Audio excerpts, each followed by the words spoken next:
Hola, bienvenidos a todos a otra sesión del coloquio del Instituto de Matemáticas. Hoy tenemos el placer de tener con nosotros a Gabriela Guzmán del CIMAT en Guanajuato, que nos va a hablar sobre enriquecimientos cuadráticos en geometría algebraica. Gracias, Gaby, por aceptar la invitación y adelante. Muchas gracias por la invitación, Omar. Estoy contenta de estar aquí. Aquí pasé 2 años de mi vida durante la maestría, y fue donde estudié geometría algebraica, y bueno, topología algebraica, estoy muy contenta de poder dar esta plática acá. Mi plática se llama Enriquecimientos cuadráticos en geometría algebraica. Puedo darle otro título y decir enriquecimientos motívicos, si le quiero dar un título fancy a esta plática. Y el objetivo de esta plática es nosotros cuando usualmente estudiamos variedades diferenciables o variedades complejas donde tenemos una estructura holomorfa en las cartas, una de nuestras herramientas principales para poder estudiar este tipo de variedades es la teoría de homotopía clásica o topología algebraica. Y de lo que quiero convencerlos el día de hoy es que las herramientas que tenemos, si nosotros saltamos a querer trabajar variedades algebraicas sobre un campo perfecto, un campo K arbitrario que sea perfecto, no necesariamente variedades algebraicas definidas sobre los complejos o sobre los reales, las técnicas o la caja de herramientas que tenemos para poder estudiar este tipo de variedades es la teoría de homotopía motívica, que fue construida por Fabian Morel y Vladimir Voevodsky, por ahí de 1999, alrededor de ese año. Se juntan y con distintas motivaciones construyen esta teoría, que a primera instancia puede parecer muy abstracta, pero que en los últimos años ha demostrado que las técnicas, estas técnicas realmente nos dan herramientas para poder estudiar estas variedades algebraicas sobre ceros de polinomios con coeficientes en un campo perfecto. Esta frase de decir, estas son nuestras técnicas, la leí por primera vez en un libro de Fabian Morel, y yo seguía leyendo el libro y yo seguía sin entender dónde realmente estaba el poder de estas cosas, ¿no? Entonces voy a tratar de ilustrar esta situación, y lo voy a tratar de ilustrar con un ejemplo concreto y ver que realmente podemos recuperar muchos de los invariantes que conocemos de manera clásica. Entonces, mi motivación para estas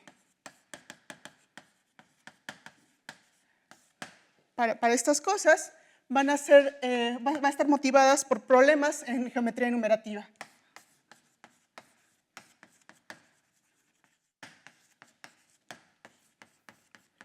Geometría enumerativa.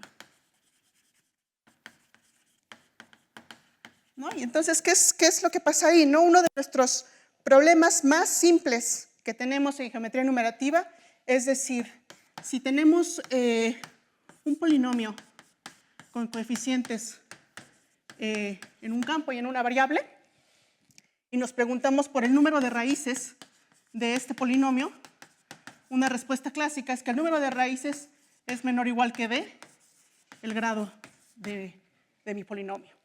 Y sabemos que este número de raíces lo hacemos exactamente, alcanzamos la igualdad, y es exactamente igual a d cuando nuestro campo K es algebraicamente cerrado. Podemos movernos al campo de los complejos si queremos. Otra pregunta básica de geometría enumerativa es, por ejemplo, si yo tengo 2 rectas y me pregunto en cuántos puntos se intersectan estas 2 rectas, si las pendientes de mis rectas son distintas, yo sé que puedo encontrar exactamente un punto de intersección en esas 2 rectas. Si mis rectas fueron paralelas, quedarme en el espacio fino es suficiente y tengo que moverme al espacio proyectivo para poder encontrar un punto de intersección en el infinito. Y tengo exactamente un punto de intersección de estas dos rectas. puedo plantear un problema más complicado y decir un problema 2 es, bueno, 3, perdón, gracias. Un problema 3 sería preguntarnos si yo tengo C1, C2, dos curvas algebraicas planas, ¿no?, contenidas en el plano. Ya sé que para poder encontrar puntos de intersección es necesario pasarme al espacio proyectivo para poder realmente encontrar puntos de intersección que me puedan estar sobrando, y entonces yo me puedo preguntar por el número de puntos en los que se intersectan estas dos curvas. Entonces puedo pedir más restricciones, puedo pedir que no solamente sean curvas algebraicas planas, sino que sean proyectivas, es decir, definidas por dos polinomios f y g homogéneos, y puedo tener distintos tipos de cosas, ¿no? Por ejemplo, puedo tener una parábola intersectando con una recta que sea tangente. Bueno, acá no me salió tan tangente, pero que sea tangente, y ahí tengo un punto de intersección. Pero, por ejemplo, si mi recta intersectó por este lado, tengo dos puntos de intersección, ¿no? Y entonces ahí necesito contar la multiplicidad de cómo estoy intersectando a mi recta con mi curva, ¿no? Entonces uno puede probar que para acá, un campo algebraicamente cerrado, el teorema de Besut nos dice que el número de, digamos, la suma de todos los puntos que se están intersectando entre estas dos curvas, donde cuento la multiplicidad de estas dos curvas, de este punto, esta suma de estos puntos es exactamente el producto del grado de f por el grado de g, ¿no? Recuperando el caso lineal que teníamos. Puedo plantearme problemas mucho más complejos en geometría numerativa. Uno de los problemas más famosos en geometría algebraica es considerar lo siguiente. Si yo pienso en una superficie cúbica lisa o suave sin singularidades, ¿y a qué me refiero con esto? Estoy pensando en los ceros de un polinomio f homogéneo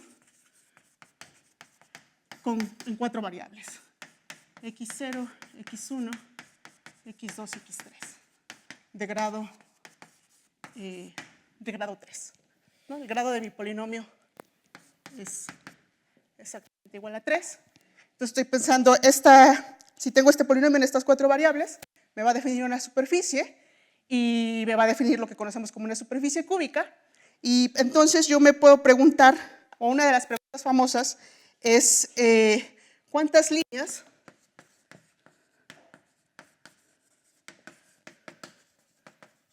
están contenidas en esta cúbica?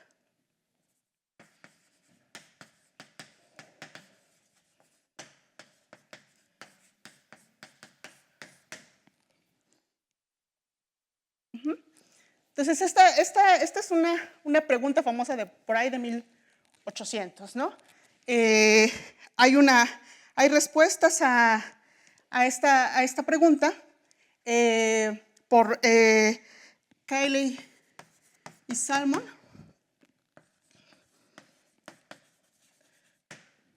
Y lo que prueban es que este número de líneas es exactamente igual a 27. Entonces, hay muchas cosas que explotar en este ejemplo. Este ejemplo es un ejemplo de una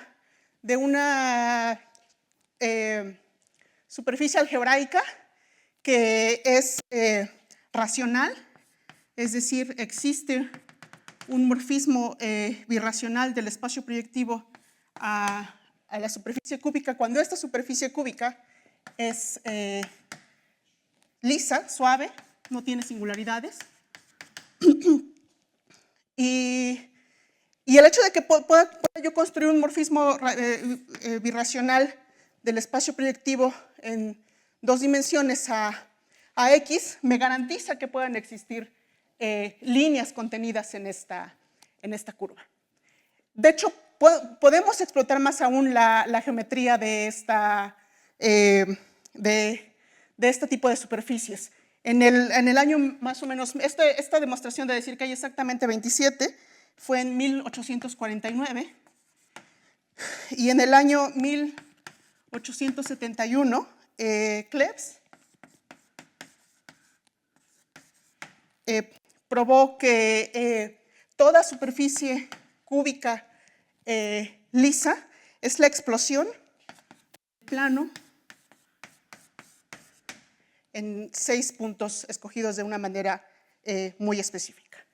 ¿Y a qué me refiero con esto, no? O sea, yo me tomo en el plano proyectivo de dimensión 2, todo esto lo puedo pensar en los complejos, ¿no? De hecho, lo quiero pensar en los complejos. El hecho de que estas cosas sean birracionales pero el hecho de que esta cosa sea el blob-up de 6 puntos está hecho para pensar que mi campo es algebraicamente cerrado, ¿no? Para el caso en el que el campo es algebraicamente cerrado. Entonces, ¿cómo puedo ver la geometría de esta cosa, no? Yo pienso en 6 puntos en el plano y yo sé que 5 puntos en el plano siempre los voy a contener en una cónica. Entonces voy a pensar que esos 6 puntos no están contenidos en la cónica. Voy a hacer un poco de trampa en mi dibujo porque si no, no lo voy a poder dibujar. Voy a pensar que por acá está mi cónica y en mi cónica voy a escoger 5 puntos y por acá voy a escoger un sexto punto. Y en esta configuración de estos puntos voy a explotar cada uno de estos puntos, ¿no? Voy a agrandar y voy a añadir un divisor en cada uno de estos puntos. Y voy a tener por acá la explosión de estos 6 puntos al espacio proyectivo de dimensión 2. Y entonces para cada uno de estos puntos, cuando yo veo la imagen inversa de este morfismo dado por la explosión de estos 6 puntos, cada uno de estos seis puntos me van a definir ciertos divisores excepcionales, ciertas rectas excepcionales en la cúbica dada, ¿no? Y entonces por ahí tengo contenidas 6 rectas asociadas a estos puntos. Además, si yo me tomo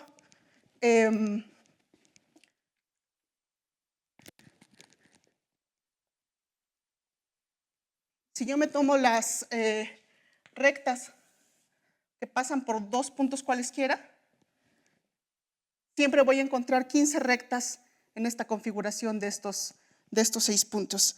Entonces, cuando vea la imagen inversa de estas rectas, voy a encontrar...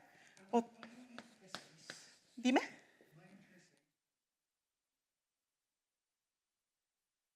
¿Un P6? Un punto, acá está. Ah, gracias, perdón. Sí, tienes razón. Acá está el P5. Bueno, ya, sí, gracias. Y acá está el punto fuera de la cónica. Gracias. Sí. Ajá. Entonces, cada que yo me tome 2 puntos, voy a encontrar una línea y la imagen inversa bajo esta explosión, me está generando otra línea metida ahí, ¿no? Y de estas puedo contar exactamente 15.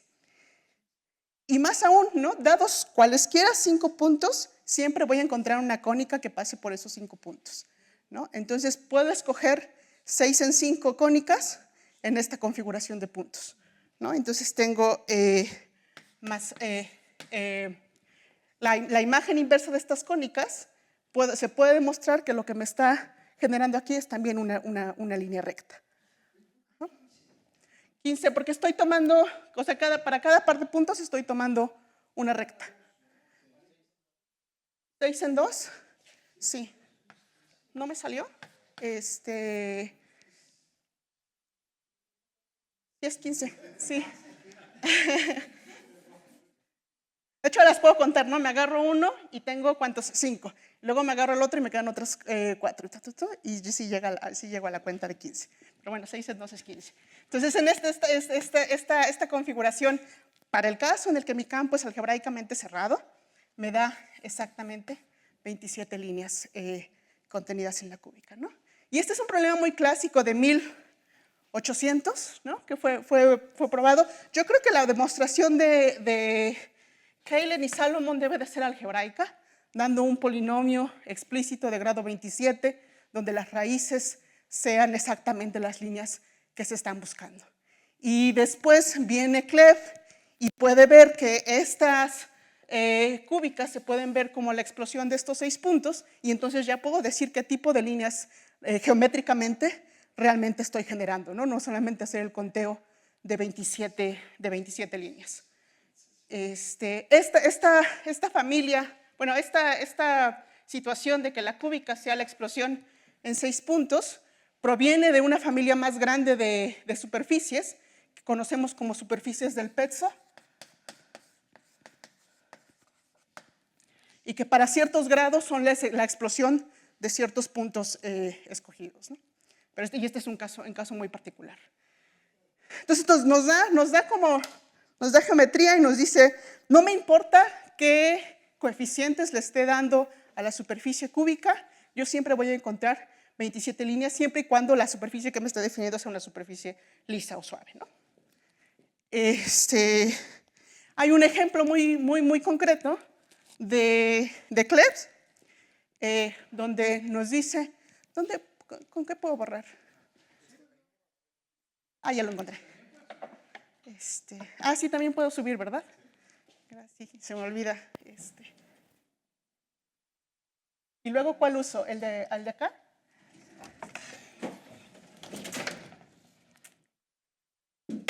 Gracias.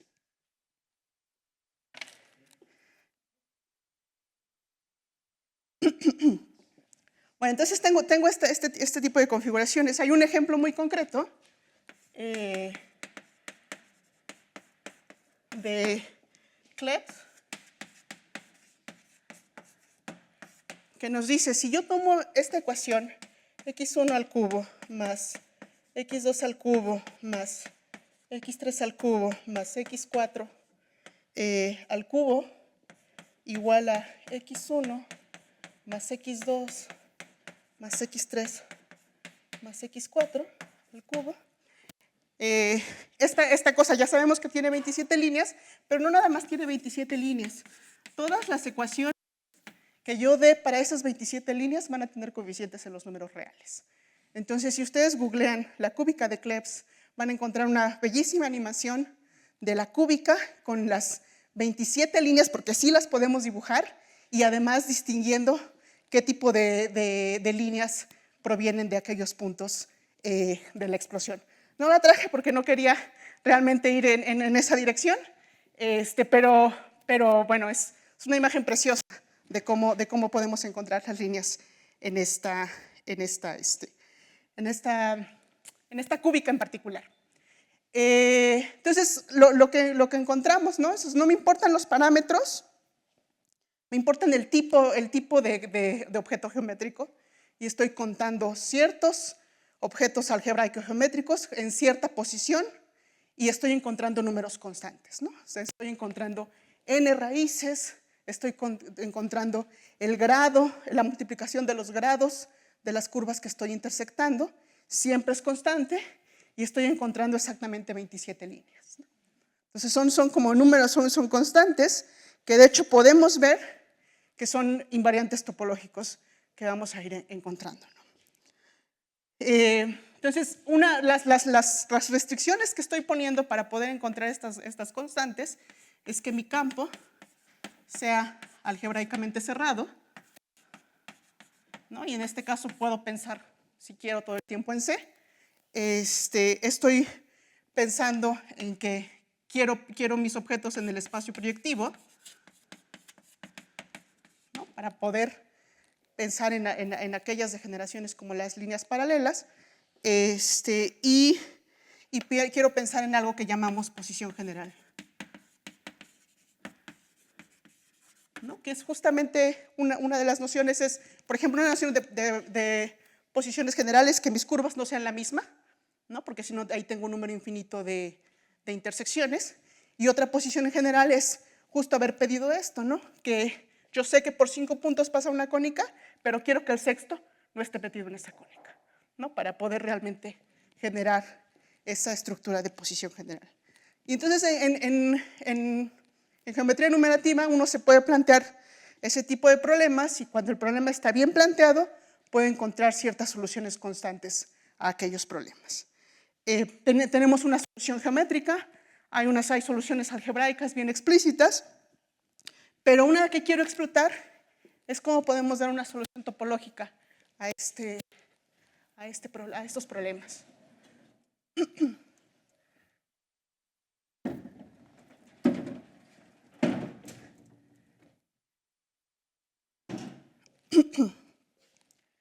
Entonces,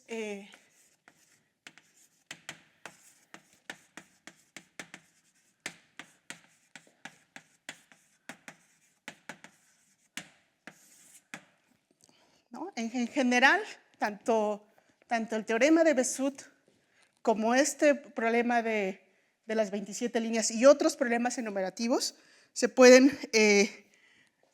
les puede encontrar una solución con la siguiente estrategia. La idea sería, yo quiero construir un haz vectorial sobre alguna variedad, ¿no? Voy a pensar compleja, ¿no? En este caso, porque estoy pensando en campos algebraicamente cerrados para tener esa invarianza.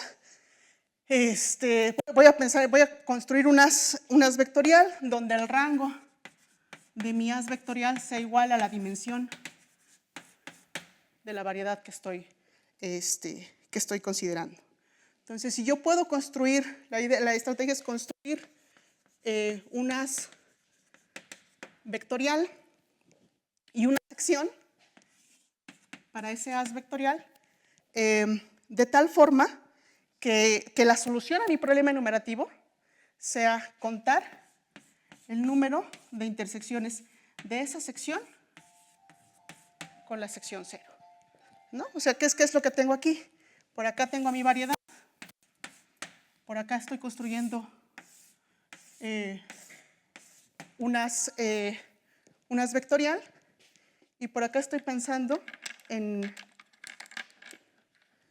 su sección 0. Uy.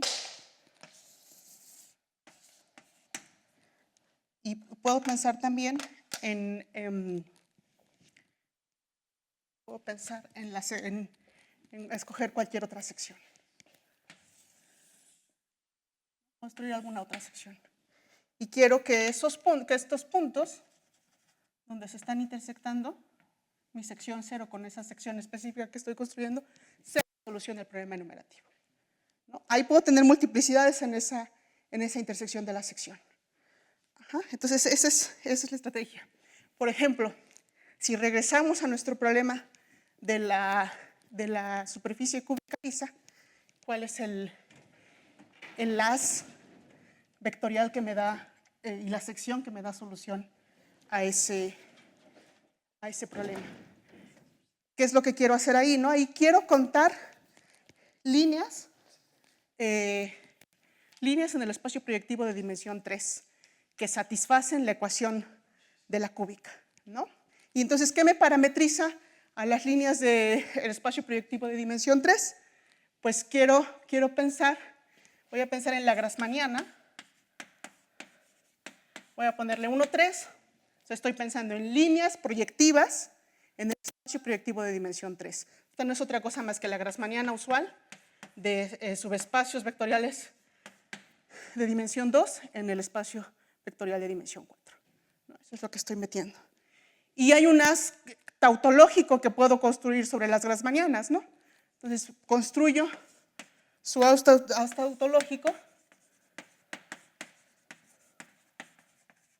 ¿no? Lo que hace es, a cada punto de la grassmanniana, le estoy asignando ese mismo haz vectorial que me define la línea, ¿no? De la grassmanniana, ¿no? Entonces, este haz tautológico es un haz de rango 2. Y construir una sección en este haz es escoger un punto en la línea que estoy definiendo, ¿no? Acá más o menos me podría poner un X. tengo un punto en la grassmanniana, el punto en la grassmanniana me da una línea, y dar una sección es escoger un punto sobre esa línea. Ajá.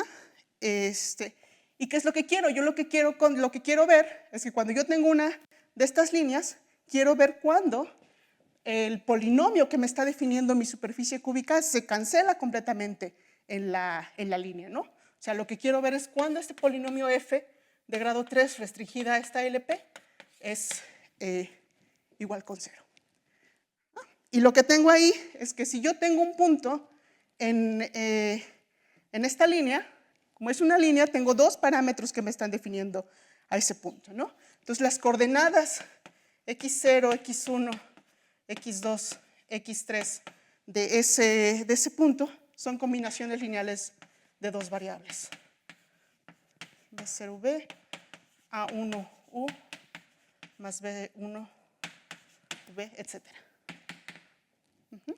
Tengo cuatro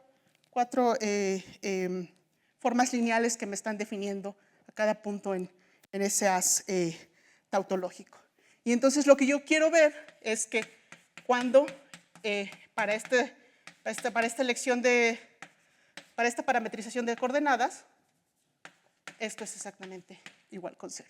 Si yo sustituyo estas ecuaciones en una ecuación cúbica que me está definiendo a mi cúbica, lo que voy a encontrar es una forma cúbica en dos variables. Más b u cuadrada b más c v cuadrada más d b cubo. Entonces, define un polinomio de grado 3 en estas dos variables. Y entonces lo que me interesa es, como quiero encontrar estas combinaciones lineales en dos variables, no me interesa el haz tautológico, me interesa el dual del haz tautológico sobre la grassmanniana. Y como quiero que estas cosas se anulen en este polinomio, no me interesa el dual del haz tautológico. Lo que me interesa es el producto simétrico de grado 3 del haz tautológico sobre la grassmanniana. ¿No? Y escoger una sección aquí es justamente encontrar una forma cúbica en dos variables. Entonces, cada polinomio que me esté definiendo una superficie cúbica lisa me está definiendo una sección, ¿no? Al restringirla a esas dos variables. Y acá, ¿qué tengo? Tengo el rango de este haz vectorial es 2, porque solamente estoy tomando el dual, y el rango de este haz vectorial, del simétrico del dual, es igual a 4. ¿No? Estas cuatro variables que me están determinando mi forma cúbica. En particular, cuando este polinomio me está definiendo una superficie cúbica, uno puede garantizar que los ceros de esta sección que me está definiendo, ya la voy a llamar aquí sigma de f, son ceros aislados y son simples, ¿no? O sea, el determinante de la jacobiana es invertido. No tengo multiplicidades en esos ceros, ¿no? ¿Qué es lo que... entonces, ¿cómo estoy reduciendo mi problema? Yo puedo pararme aquí y decir, vamos a pensar que toda esta construcción la hice en el caso de los complejos, y para calcular los ceros de esa sección basta con calcular el grado de la clase de Chern superior de este haz vectorial, le voy a poner B, y calcular este grado me va a dar exactamente los ceros de esta sección. Y uno puede probar que este grado es exactamente igual a 27. ¿Cómo lo puedo ver de este lado, no? ¿O cómo lo puedo ver de forma más topológica? Pues sigo pensando, ¿no? Esta es una de estas secciones. Estos son los ceros de mi sección, los que me están interesando. Y entonces puedo pensar en vecindades alrededor de estos puntos. Entonces, mis secciones, o sea, puedo pensar en, como tengo una vectorial, puedo pensar en una trivialización de mi haz vectorial, puedo elegir coordenadas de tal manera que en esas coordenadas o en esas vecindades mi haz es trivial, y entonces la sección simplemente la puedo ver como funciones de Cn en Cn. Si mi haz vectorial, si hubiera cambiado la configuración y hubiera dicho, bueno, ahora vamos a tomar un polinomio que esté definido sobre los reales. En este caso, tendría mis secciones me darían funciones que van de Rn en Rn. Y en particular esto también lo puedo ver de esa forma, ¿no? O sea, pues si estoy pensando en una estructura compleja, puedo pensar en su estructura real. Y pensar que mis secciones son funciones que van de R2n en R2n. Entonces, ¿qué me está dando de este lado? Lo que puedo ver, o lo que puedo reducir, es que estas funciones realmente me están dando funciones que van de, si yo me fijo en esta vecindad módulo su frontera, estoy pensando en funciones que van de la esfera S2n en S2n. Y entonces realmente lo que tengo, o lo que estoy contando, es los índices que me están generando estas funciones, ¿no? El grado de Brouwer que me están generando estas funciones, al ser funciones de la esfera en la esfera. Entonces, ¿cómo se está torciendo esa situación? Entonces tenemos un teorema muy bonito, ¿no? El teorema de Poincaré-Hopf, que nos dice lo siguiente. Dice que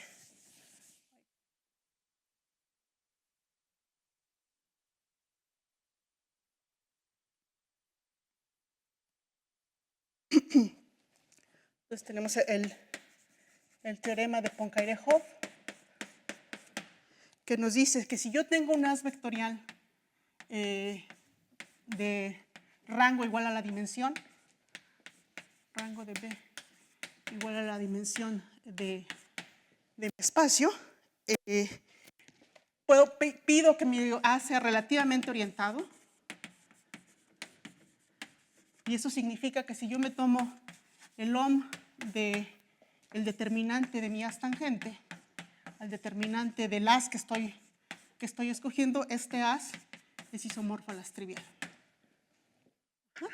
Entonces, si yo me tomo un haz con una orientación relativa a la variedad, puedo probar que el grado de la clase de Euler de mi haz es igual a la suma sobre los x, tal que este x se anula en la sección, en una sección general que estoy escogiendo, es la suma de los índices sobre de estas cosas, ¿no?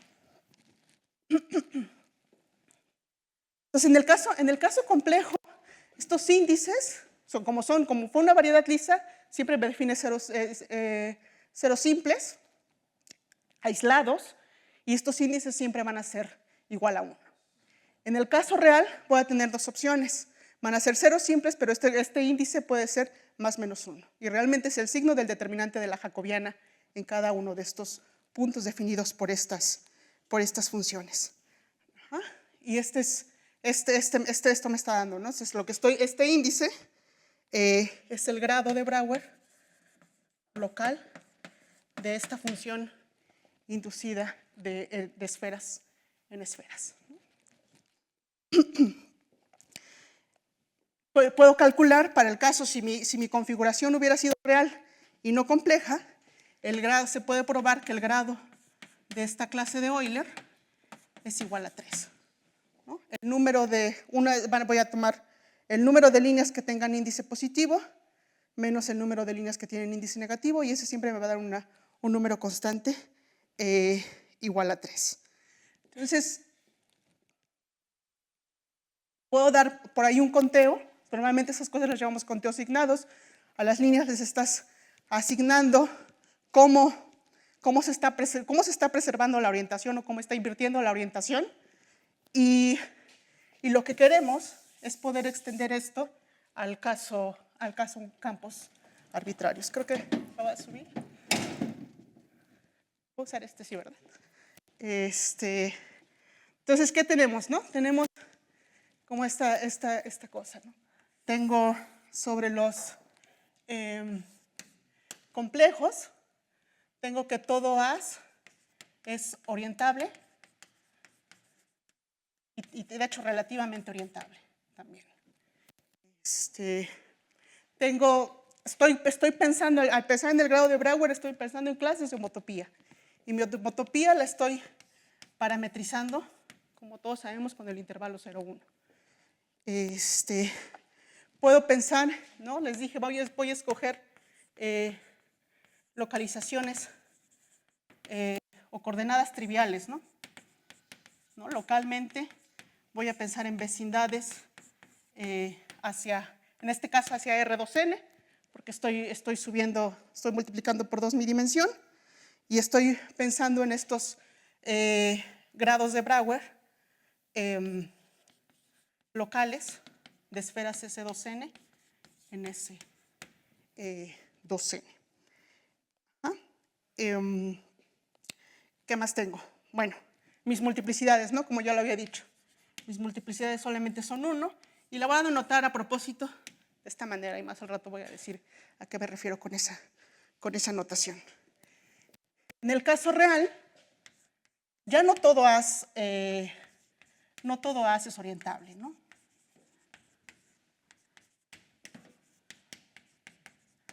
Ni relativamente orientable. El problema se complica, ¿no? Si yo tengo una real, quiero garantizar que realmente lo puedo orientar para poder encontrar este tipo de cosas. Este as en específico sí lo puedo orientar.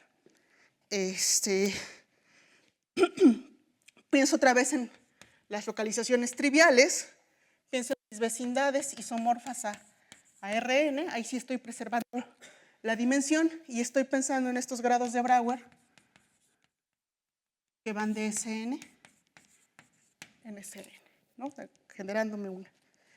Bueno, estoy pensando el grado de estas funciones. Perdón, ahí. Este es un elemento en los enteros. Y este es un elemento en los enteros. Entonces estoy pensando en estas cosas. ¿Qué más tengo? Tengo multiplicidades más menos 1, y las voy a denotar de esta forma.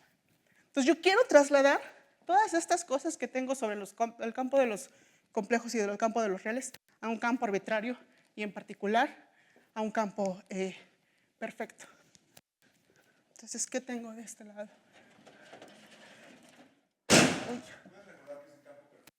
Que toda extensión sea separable.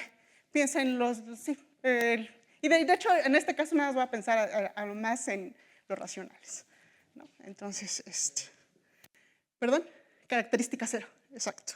Es en el tipo de cosas que voy a pensar. Entonces, yo tengo, o sea, acá tuve un as con una estructura alomorfa, acá tuve un as con una estructura diferencial. En este caso, voy a pensar en un as algebraico. Voy a pensar que localmente, en la topología de Zariski, el complemento de ceros de polinomios, mi as va a ser de la forma un abierto en la topología de Zariski, producto con Kn, ¿no? O de hecho lo puedo escribir U cruz el espacio fin.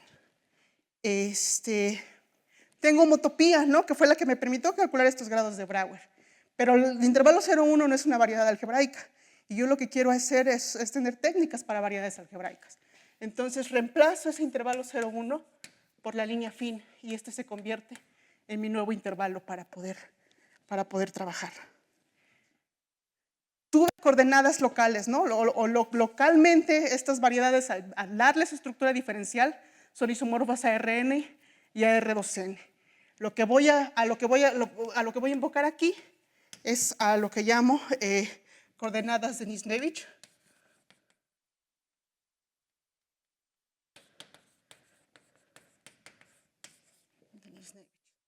¿qué es lo que me está haciendo esta cosa? Lo que yo tengo como una coordenada de Denisovich es tengo una función de un abierto de Zariski hacia el espacio afín, AKN, donde esta cosa es etal, lo voy a escribir técnicamente etal, y si yo me estoy tomando un abierto de Zariski para un punto, y lo que voy a pedir es que el campo residual de este punto sea isomorfo al campo residual de la imagen de este punto. Si esta cosa no les dice nada, vamos a ver el siguiente ejemplo. Voy a pensar en una función que va de AKN, de A1 menos el 0, a AK1, ¿no? la línea fin menos el origen, y voy a mandar a cada X a X al cuadrado. Esta cosa es etal, lo que eso signifique, y va a ser Denisovich solamente cuando yo me tome un punto A que sea un cuadrado en el campo que estoy tomando. O sea, que realmente lo pueda separar como dos cosas, que pueda factorizar esa cosa. Que realmente pueda encontrar raíces cuadradas de ese. Eso significa que mis campos residuales sean isomorfos. ¿Qué más tengo en esta cosa? Bueno, pues ya tengo coordenadas locales y me gustaría poder encontrar ciertos grados de Brouwer, ¿no? Ciertos grados topológicos en ese caso. Entonces, mi primer problema es, ¿tengo esferas? Sí tengo esferas y son variedades algebraicas, pero puedo todavía generalizar más mi concepto de esferas. Puedo pensar en lo siguiente. Si yo pienso en el caso complejo, si yo tengo el espacio proyectivo complejo de dimensión n, cociente el espacio proyectivo de dimensión n-1, pienso en su estructura celular, esta cosa es isomorfa a S2n. Es pegarla a esa 2n celda en este caso. Si yo pienso ahora en el espacio proyectivo real, cociente el espacio proyectivo real de dimensión n-1, esta cosa es una isomorfa a un Sn.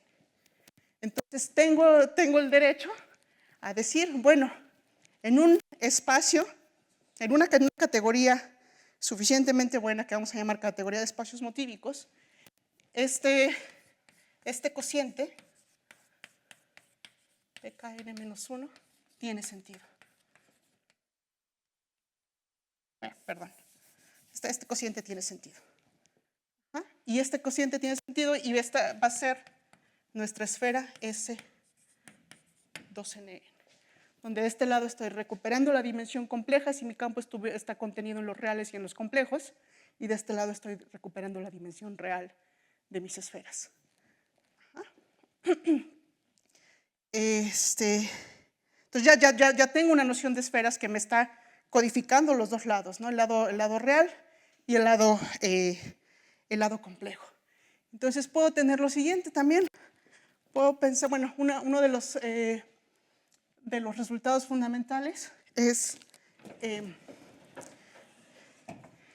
tener que las clases de isomorfismo de estos cocientes pkn sobre pkn-1 a pkn sobre pkn-1 en una categoría adecuada de espacios motívicos donde ahora mis homotopías están parametrizadas por la línea afín, esta cosa es isomorfa a un nuevo anillo que llamamos el anillo de Grothendieck-Witte del campo. Esto es realmente algo que ya conocemos, porque si yo me tomo, si mi campo estuvo contenido en el campo de los reales y de los complejos, entonces lo que tengo de este lado es S2n en S2n, y yo sé que esto es isomorfo a los enteros. De este lado, este es cuando yo me tomo los puntos complejos de mi espacio. Si yo pienso ahora en los puntos reales, voy a tener esferas Sn en Sn, y esta cosa yo sé que es isomorfa también a los enteros. Entonces, de alguna forma, esta cosa de aquí me está levantando estos dos, el anillo de los enteros, que tengo de manera clásica para encontrar invariantes. ¿Qué es esto de aquí? Esto de aquí es la completación a grupo, de formas, de clases de isometría de formas simétricas bilineales no degeneradas, formas cuadráticas sobre el campo. Todas esas están representadas por, como estoy sobre un campo, todas esas cosas están representadas por matrices diagonalizables. Y en el caso de los complejos, todas estas matrices las puedo reducir a tener matrices con solo entradas unos en la diagonal. En el caso de los números reales, todas estas las tengo diagonalizadas a matrices a unos y menos unos. Entonces, por este lado, si yo me tomo una forma cuadrática aquí, lo que estoy recuperando es el rango de mi forma cuadrática y voy a parar los enteros. De este lado, estoy recuperando la asignatura de la forma cuadrática. Y realmente esto es, ¿cuánto tengo tiempo? ¿10, 15 minutos? 10 minutos. Ok, entonces, este es un tema fundamental de la teoría de homotopía motívica. Ver que estas clases de homotopía de estas nuevas esferas son isomorfas al anillo de Grothendieck-Pitt. Y entonces lo que me está diciendo es que en este mundo voy a dejar de contar, o mis invariantes los voy a dejar de contar en el anillo de los números enteros para pasarlos a contar en un anillo más sofisticado, que es este anillo dado por formas cuadráticas. Entonces, bueno, ¿qué puedo decir? Puedo decir más cosas. Vamos a tratar de concluir. No lo quiero. Quiero preservar ese. ¿Cuál es el que? Es el de acá.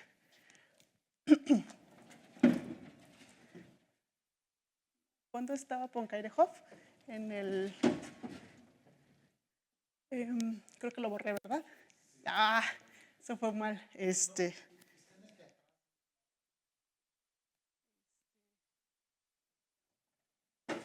Sí, ok. Bueno, entonces, ¿qué es lo que está sucediendo? Estos índices los quise ver como grados de Brouwer, pero realmente los puedo ver como la asignatura, el signo del determinante de la jacobiana de esta función definida, evaluada en el punto donde estoy considerando el cero, ¿no? De estas funciones definidas aquí, alrededor de estos puntos, ¿no? De estos ceros. Y entonces realmente lo que estoy haciendo es, estoy pensando en estas formas cuadráticas. Las formas cuadráticas definidas por el signo del determinante de estas cosas. ¿No? Y les dije, a propósito, voy a escribir las multiplicidades de esa forma y ahorita les estoy diciendo esta cosa la quiero pensar como una forma cuadrática. Entonces, lo que estoy pensando, esta cosa es un elemento distinto de cero. Entonces, en lo que estoy pensando es que a cada elemento distinto de cero, lo estoy pensando como esta forma cuadrática, y esta forma cuadrática va del campo cruza el campo al campo, donde a cada x, y lo manda a x por y. Mi forma cuadrática de rango 1. Y entonces quiero generalizar esta cosa, ¿no? Quiero pensar que ahora tengo haces vectoriales algebraicos. Voy a pensar que toda esta cosa, esto ya no va a ser un teorema. Bueno, sí, voy a pensar en haces vectoriales algebraicos. Voy a pensar que son relativamente orientables. Ya no voy a pensar en que esta cosa es un homomorfismo al as trivial, sino voy a modificar un poco esta cosa y voy a decir que este es un as lineal algebraico al cuadrado, ¿no? Y si uno piensa en el caso real, el as de orientaciones al cuadrado es el as trivial, ¿no? Entonces realmente estamos pensando en esa situación. Y quiero pensar en estos índices, donde ahora estos índices vuelvo a tener la misma la misma figura. Tengo una sección a la cual le quiero ver cómo se están comportando los ceros, y en lugar de tomarme vecindades isomorfas a Rn o a R2n, lo que me estoy tomando son estas vecindades con estas coordenadas de Nisnevich, que me den una trivialización adecuada de mi as y que me permitan pensar en funciones. Ya no quiero funciones de Cn en Cn, sino quiero funciones de el campo Kn, voy a denotar así, AKN, en el campo en AKN, ¿no? Los espacios afines en los espacios afines. Puedo reducir de tal forma a que estas funciones las puedo ver como funciones ahora del espacio proyectivo PKN menos 1 a PKN sobre PKN menos 1. ¿No? Y recupero esta cosa del resultado de Morel, que ya se me escondió. Acá está. ¿No? Tengo esta misma situación en aquel resultado de Morel. Entonces mi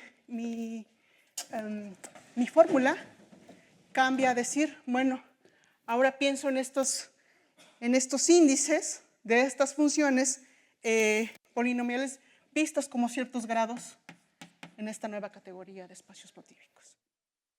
¿No? Y entonces puedo definir, digo, bueno, ya no tengo como tal una clase de Euler, pero sí tengo bien definidos este tipo de invariantes, elementos en el anillo de Grothendieck-Witt, el campo. Y entonces puedo definir el número de Euler de mi as y de mi sección. Y de hecho este número de Euler es independiente de la sección que esté escogiendo. Un número de Euler en esta nueva categoría.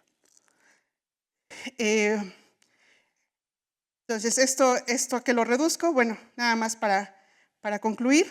Esta cosa ya me está contando en formas cuadráticas, y lo que tengo en mi caso en el ejemplo con el que empecé de las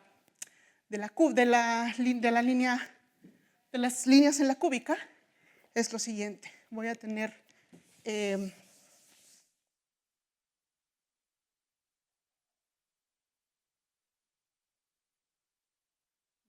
que el número de líneas H, ahorita explico qué quiero decir con esto, es el tipo de líneas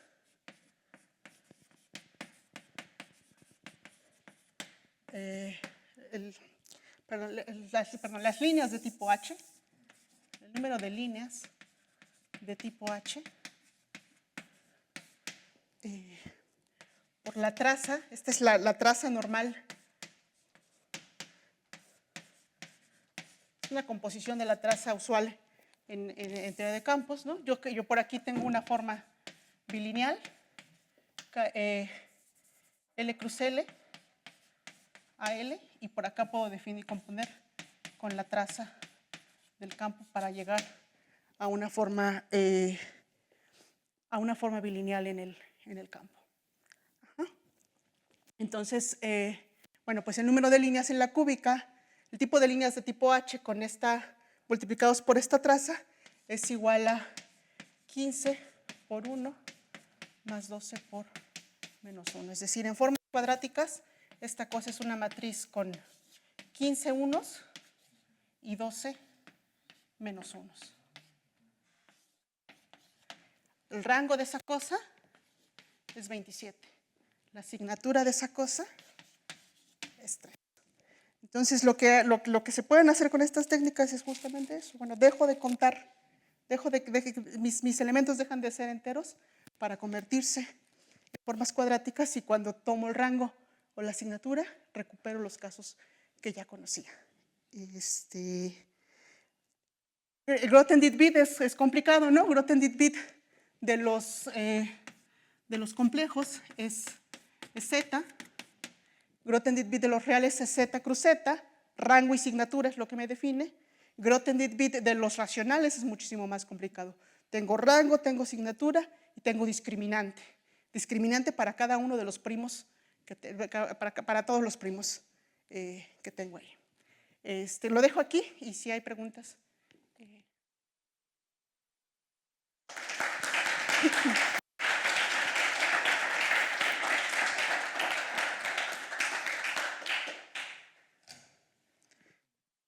¿Hay preguntas para Gaby?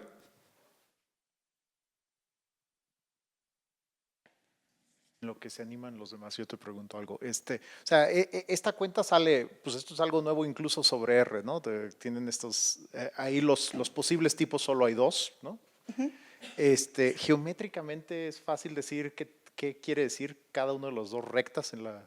O sea, sí, dice cómo se está moviendo tu recta alrededor de la cúbica. De hecho, tienes 2 tipos, tienes 1 menos 1. Unas las llaman hiperbólicas, otras las llaman elípticas. Ajá. Y entonces lo que haces es tú tienes la recta y te tomas el haz normal a la superficie. Ajá. Y ves cómo está recorriendo el haz normal alrededor de la recta. Entonces ya, uno se tuerce, el otro no se tuerce. Ajá, y eso te diferencia. O sea, te está diciendo cómo están orientadas las rectas en la cúbica. Y acá no expliqué específicamente. Este es un resultado, perdón, aquí tenía que haber, de Jessica y Kirsten Bickerger. Acá lo que estoy diciendo es el tipo de líneas está contenido en este cociente.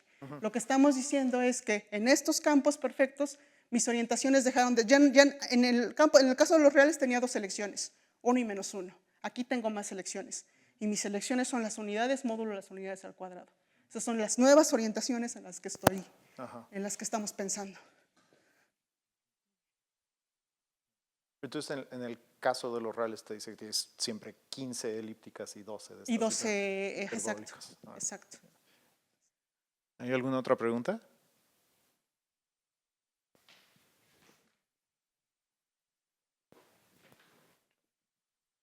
Hola, gracias por la plática. Con esas esferas como bigraduadas, con esas cosas puedo construir como un análogo de complejo CW y que esas cosas recuperen como todos los tipos de homotopía. Sí, ese es no todas las variedades, o sea, no siempre puedes dar estructura CW.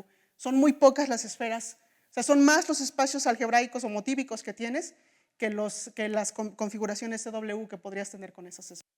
O sea, realmente no es una buena aproximación, ¿no? Son mucho más complicados. A lo mejor para algunos casos sí, ¿no? Pero son mucho más complicados.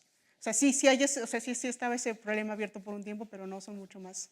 Creo que ya inclusive las curvas elípticas no pueden tener una estructura CW con este tipo de esferas, ¿no? O sea, las cosas se vuelven más complicadas.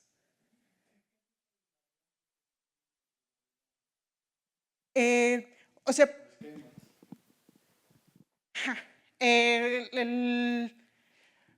por ejemplo, aquí lo que quería ilustrar es que tenemos características de Euler que dejan de estar evaluadas en los enteros, ¿no? Que es como las conocemos, para estar evaluadas en este tipo de información cuadrática. De hecho, esta cosa nada más da una superficialidad del problema. Una de las cosas que me interesan es, yo creo que hay unas filtraciones para este anillo de Grothendieck-Witt que están relacionadas con las conjeturas de Milnor y que de hecho es la razón por la que Vygotsky construye quiere construir esta categoría de espacios motíbicos, y entonces ahí tienes más tipos de invariantes topológicos que no están terminados de entender. Entonces esto es como que nada más de una parte de la superficie de lo que está pasando. Esa filtración es muy difícil de pensar. No tiene el Grothendieck-Witt del campo y uno puede hacer cociente con esta forma cuadrática, en especial la hiperbólica, o sea, la matriz 1 menos 1. ¿No? Y esta cosa me da el anillo de Witt y puedo ir a calcularle el rango. Voy a z módulo 2z y el kernel de este rango es un ideal y de K.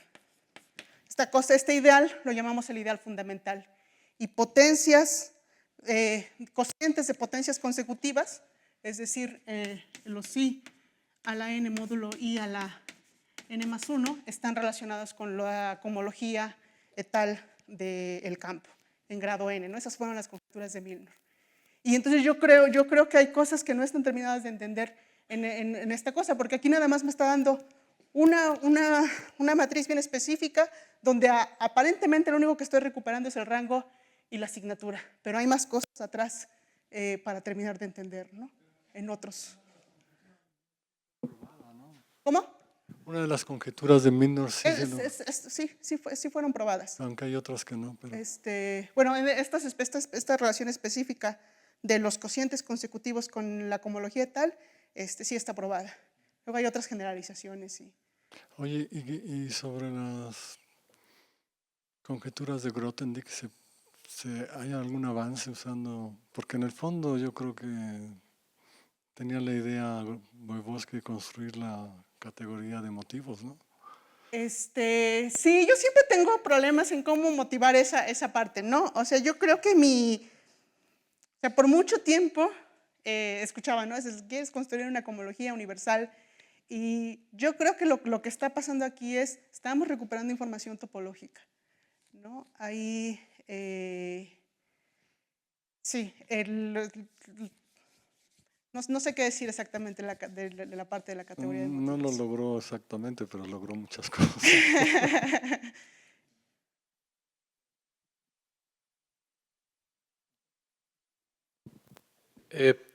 Quisiera preguntarte un poco sobre la intuición de la condición de relativamente orientado, que sea isomorfa al cuadrado de un haz lineal. ¿Cuál es la idea? ¿Por qué no seguir pidiendo trivial? Pues porque tienes más... ¿O por qué no es suficiente, chance? Pues yo creo que porque tienes más unidades, ¿no? Más unidades módulos, las unidades al cuadrado es mucho más que más menos 1. Ah, ok. Ese es yo también, cuando yo veía esta primera definición, yo decía, no sé por qué están tomando solamente un haz lineal, pero mi idea es esa, ¿no? Que la idea que pienso es justo, ¿no? Que en este cociente tienes más opciones cuando tu campo está variando, ¿no? Cosa que en los reales se restringe rápidamente. Gracias. Y eso, ¿no? También porque el haz de orientaciones de una variedad diferencial al cuadrado es el trivial. Entonces ya, ahí lo mataste. Y bueno, ¿y qué otros anillos aparecen? ¿Qué otros qué? ¿Qué otros anillos pueden aparecer como el anillo de Grothendieck? ¿Así algo más exótico que Sí, sepa? sí salen cosas más ¿Aparece? exóticas.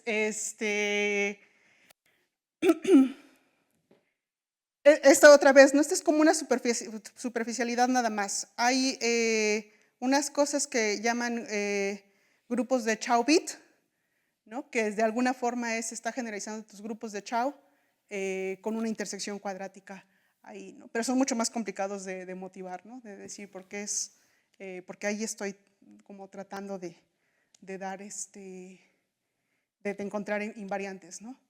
Sí, bueno, pues a lo mejor eso sería la respuesta más corta. ¿Hay alguna otra pregunta para Gaby?